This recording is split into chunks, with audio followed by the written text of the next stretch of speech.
Bonjour,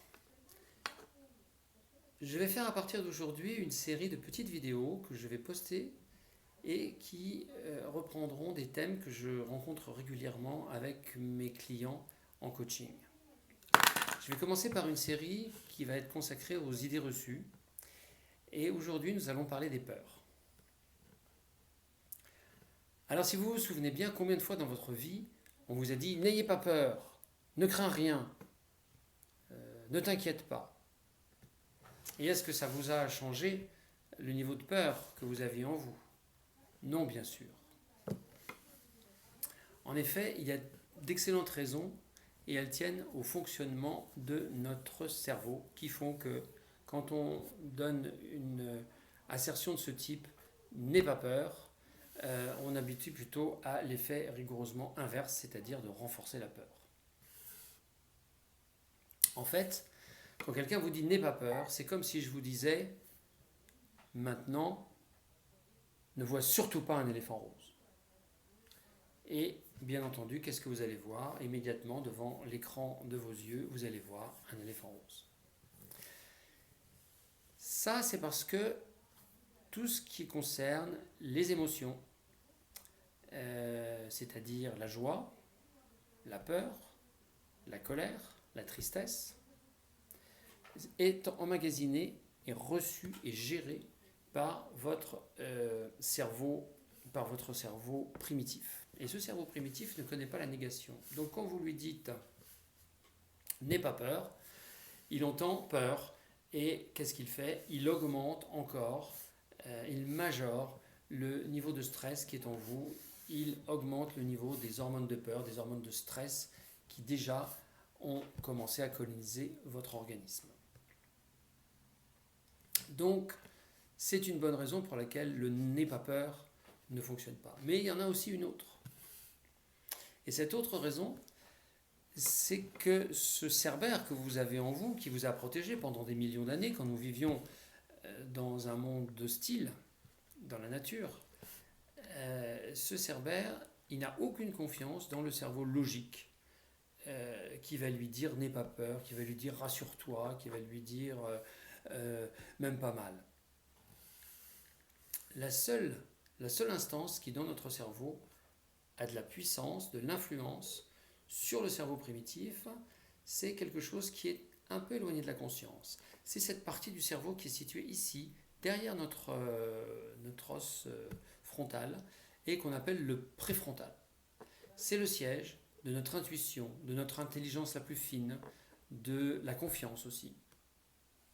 Et donc, les liaisons neuronales qui existent entre cette zone préfrontale, ce cortex préfrontal, et le cerveau primitif qui est situé dans l'étage inférieur du cerveau, est une jonction qui fonctionne bien, et c'est le cerveau préfrontal qui va déterminer son action ou pas sur le cerveau primitif.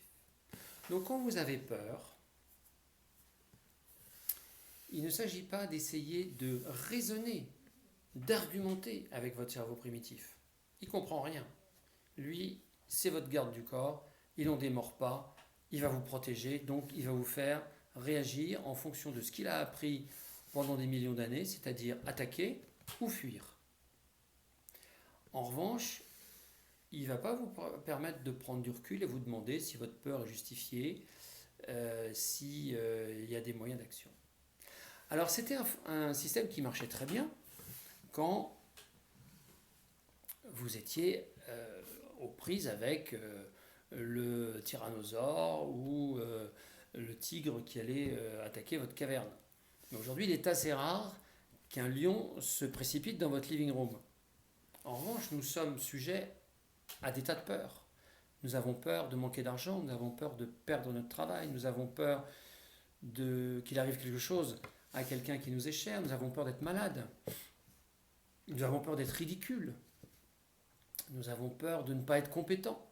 Nous sommes assaillis par des peurs, mais qui sont plus des peurs plus irrationnelles ou plus indirectes, mais qui n'en sont pas moins douloureuses et pas moins réelles. Mais contre ces peurs-là, nous avons aussi plus de moyens d'action, nous avons plus de possibilités de prendre du recul et de nous défendre de ces peurs plutôt que de nous laisser embarquer par les peurs. Et qu'est-ce que fait notre système nerveux quand on est en présence d'une peur? Il va vers l'angoisse.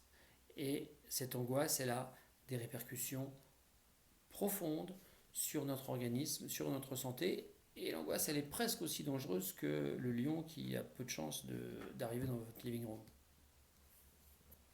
Alors, comment faire pour obtenir l'intercession de ce super pouvoir que vous avez là devant, derrière votre os frontal, et le cerveau primitif têtu qui vous défend mordicus et qui vous dit il faut avoir peur, il y a du danger, il faut avoir peur, il y a du danger. Eh bien, la seule façon, c'est d'accueillir cette peur, de ne pas la repousser, de ne pas essayer de la faire taire, de ne pas essayer de l'étouffer.